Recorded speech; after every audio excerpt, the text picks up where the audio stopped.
Hi, everyone. I'm Alexandra Uresta, and this is Career Switch Podcast. This show is here to encourage you to take action with whatever career change you're considering or working on. Maybe you're trying to switch industries or professions or break out on your own and start a business. In some episodes, I talk to people who've made their own career switch, whether by choice or circumstance. They share the good, the bad, and the truth about their journey, including what worked for them and what didn't.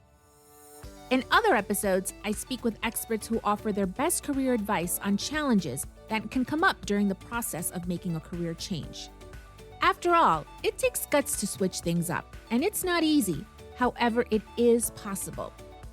So, I hope you hear something in this episode, an idea, a suggestion, a piece of advice that'll spur you into action with your own career switch, whether it's taking that first bold step or trying something new.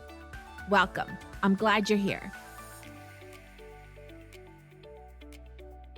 Today, I speak with cooking instructor Mirta Rinaldi in honor of Hispanic Heritage Month.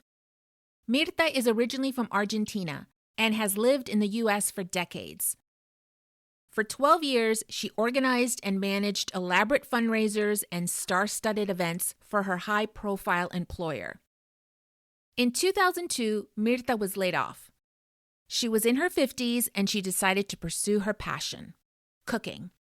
Today, at age 72, Mirta teaches Argentine cuisine through the organization League of Kitchens. She also owns her own business called Mendulcina, where she hosts private cultural events and makes and sells Argentine delicacies. In this episode, Mirta shares how she made her career change and the rich ties her new career has to her culture. It's more than just cooking for Mirta. It's about preserving her family's legacy and teaching others about her home country. Hi, Mirta. Thanks for joining us today. So, you're from Argentina, you've lived in New York City for nearly 5 decades, and you're currently 72 years old. I'm so excited to have you here for Hispanic Heritage Month to share your story. Let's dive in. What were you doing in the 1990s before your career switch? I was the executive personal manager and event producer for a songwriter and philanthropist. With her, I worked 12 years, producing many events of political fundraisings, high-profile events, charity benefits, music and fashion events, advice about decor, menus, security, press, and everything involving high-profile event. So you were in charge of organizing and managing the events? Correct. For many years. And you also threw lavish dinner parties as part of your job? Oh, many dinner parties.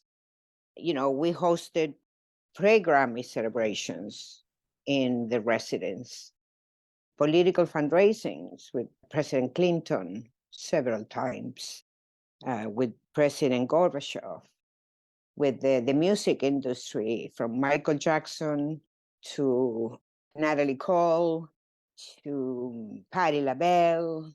Wow. So the songwriter you were working for was very high profile. Very, very high profile. And knew many people in the industry. Yes. And her charitable work was amazing too. So what eventually happened that led to your career switch? Well, we were all laid off in my early 50s.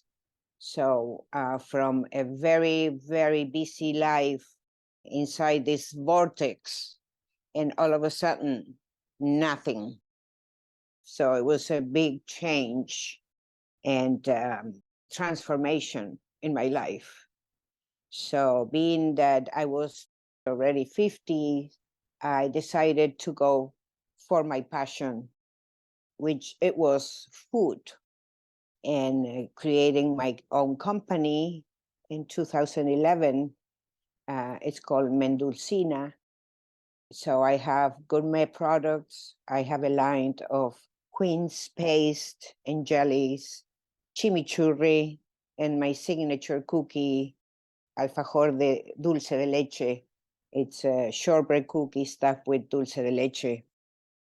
So I teach basically Argentinian cuisine. But it was a big process. Yes, let's get into that. What did you do after your layoff in 2002? So I said, I'm going to change careers, but I'm going to learn as much as I can with my hands on. After I was laid off, I worked in big clubs where they hosted maybe 4 weddings at the same time. I mean, it was humongous. I was cooking whatever they asked me to do, just humongous trays of cold cuts or cheeses, or arranging all these amazing trays for the weddings. And then for 5 years, I worked at the executive kitchens of the US Open. We cook for all the sponsors, American Express, Emirates. I wanted to learn also the different techniques. So I work in different kitchens every year. I started with condiments, then dressings, then cold food, then hot food. So I went through every kitchen that they have at the executive level. So many, many hours of hard work. So I did that for 5 years. And then I decided to go on my own and focus on my cooking. And then a friend of mine sent me an email that says, I just emailed you something that it might have your name on it because the description, it suits you very well. So I read, and it was the League of Kitchens. What is the League of Kitchens? The League of Kitchens, it's a company where we are 14 instructors and we teach food and culture. I am the Argentinian instructor. We have different countries such as Afghanistan, Bangladesh, Nepal, Iran, Mexico, Greece, Japan, Indonesia, Russia. Wow, so it's a whole slew of international flavors. Yes, yes. We are a very, very interesting group of women. Now, where does your love for cooking come from? The love for cooking comes from my family. I was born in Mendoza, Argentina. Mendoza is the land of Malbec. So the 85% of the wine from Argentina comes from my hometown. I was privileged to have an amazing group of great cooks, each one in their own specialty. We were always celebrating, getting together, and cooking in a family circle or even friends. That is very Argentinian. Argentinians have this quality that weekends, especially Sundays, it's a family day. It's a day where you gather all together in one house and everyone chipped in with the food. If you're barbecuing, then you bring salads. Or, it's summertime, you bring tarts. It's all about food, and we socialize around food. So I learned from my mom a lot. She was an amazing cook. And in my classes, I teach what I learned from her, because I always encourage my students and my people to save family recipes. Saving family recipes is so important. The recipe should not die with a person, should be kept within the family and passed through generations. And with that in mind, I have a daughter, and when she turned 15, I asked my mom that the best gift was going to be a cookbook. And she did it. She did it, and she handwritten all the recipes, put some photos, and I'm based on that book that my mom wrote 35 years ago. Wow. What are some of the recipes in that book? Gnocchis is one of the pasta that I teach online, and it's my mom's recipe, the best recipe in the world. What a treasure. And what does it say on the front cover? It says, Cocinando con la abuela, cooking with grandma. Aw. Oh, because it was for your daughter. It was for my daughter, right? Well, that's certainly a family heirloom right there. Going back to your career change, Mirta, what were some challenges you faced with making your career switch? Money was a big deal. It was very hard to start a new business on my own. So I had to survive the best I could. I have some savings. I have my own apartment, thank God. But I wanted to focus on my passion. I knew that was going to be hard. But when you do what you're passionate about, if you have a purpose, you have to experiment. You have to live your passion at some time in your life, especially changing careers. Tell us more about that, Mirta. What kept you going to open your own business, especially in your 50s? I think we'd all love to hear what motivated you. Well, you have to reinvent yourself so many times in this life. And I'm not afraid of doing that at any age. You need the transformation. You need the evolution to keep going, especially in this city that is so demanding. But I like that. And that's why I live in New York. So it's not being afraid of being yourself and celebrating your passions. So, when your friends sent you that email from the League of Kitchens, what caught your eye? They were looking for instructors they can teach from their homes and that we can show our culture the best possible way. And you like that idea of hosting in your home. I've been entertaining all my life. In Argentina and Mendoza, I hosted parties with my friends who are foodies. And we started with 10 people, and then we end up 20 plus when they became so popular. So that's why your friends sent you the email. That's why she wrote it has your name on it in that email. So, what happened after you expressed interest? How did you join the League of Kitchens in 2014? I was called from the company and they told me, we're going to visit you and please cook everything that you can offer in your classes. So I cooked my heart out that day. They came, they tasted the food, they took notes, and they left. Next week, the owner of the company called me and she says, I would love to live the experience. But this time we're going to pay for the ingredients. I said, okay, great. So they came again. She saw my presentation and my mate ceremony and what I had to offer. She says, Mirta, you are hired. So I started to teach in person throughout 7 years until the pandemic.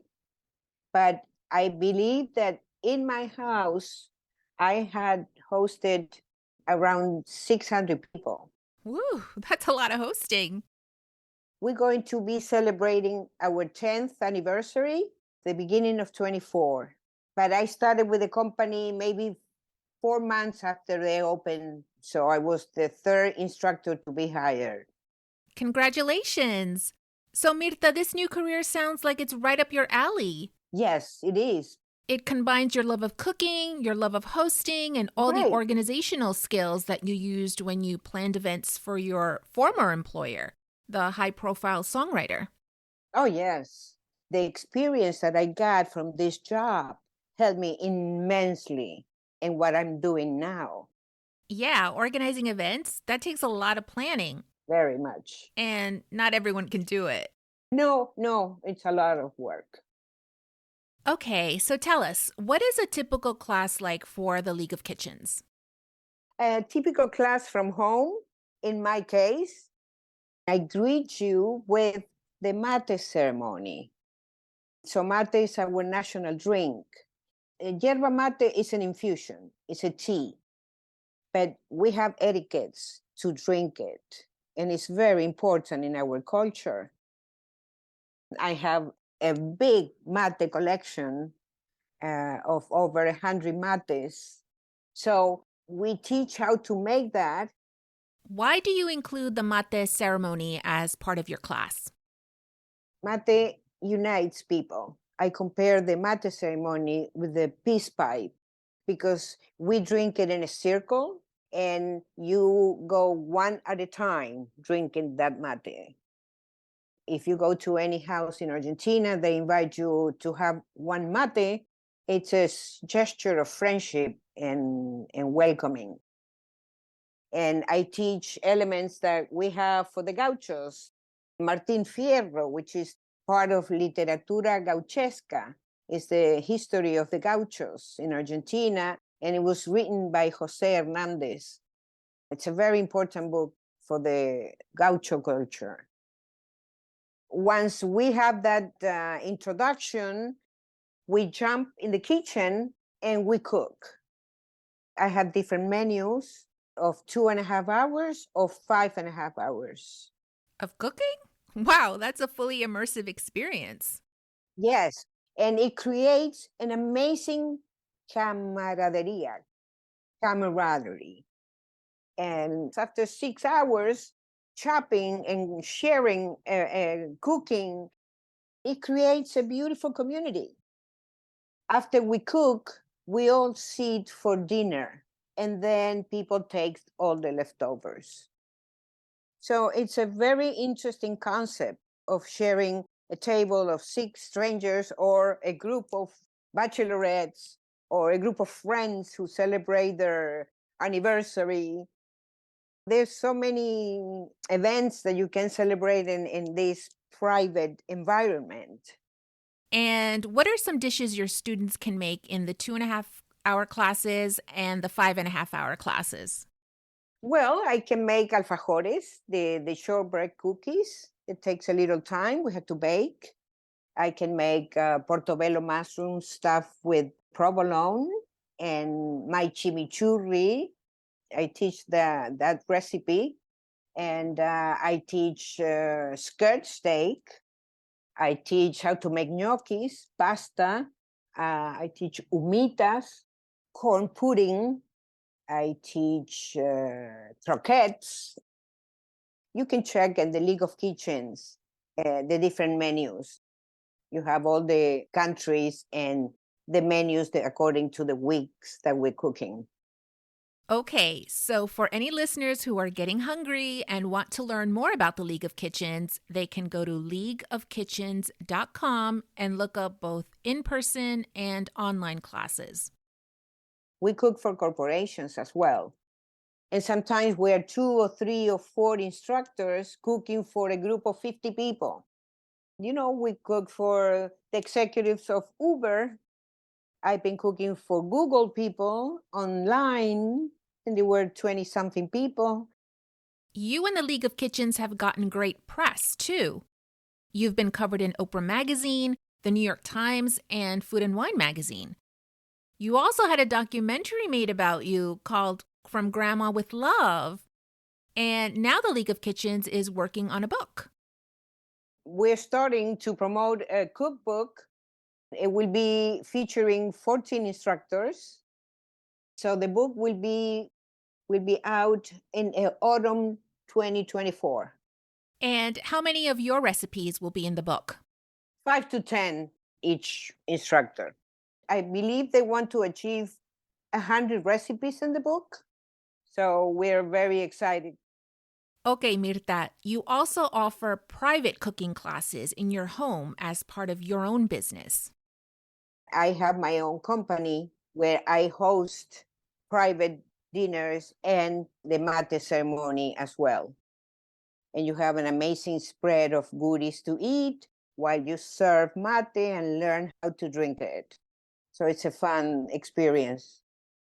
So you can contact me through Instagram.